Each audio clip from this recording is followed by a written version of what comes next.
साईमय सकाळ. आज पालखीचा 5वा दिवस. कसारा ते घोटी असा आजचा प्रवास. पालखीने कसारा घाटाकडे प्रस्थान केले. पालखी चहासाठी कसारा घाटाजवळ थांबली होती. चहा पिऊन झाल्यावर पालखी निघाली. मध्येच आमचा भजी खाण्याचा मूड झालेला. मग बसलो भजी खात. पालखी कसारा घाटाच्या पायथ्याशी येऊन थांबलेली. पूजा करून नारळ फोडून पालखीने घाटात प्रस्थान केले. होणार बरं नाही ऐकणार.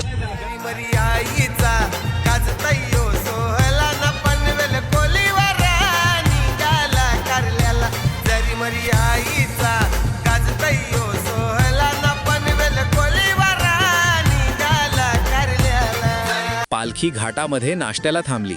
नाश्त्याला रगडा पाव खाल्ला. पालखी निघाली. मी पोहोचली घाटन देवीच्या मंदिरात. देवीचं दर्शन घेऊन पोहोचलो दुपारच्या वस्तीवर.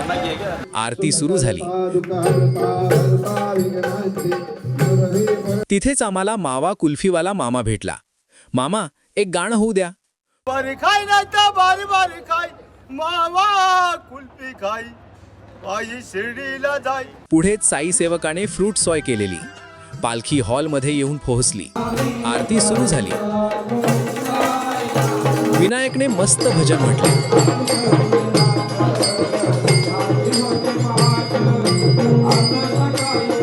तर आजचा ब्लॉग कसा वाटला?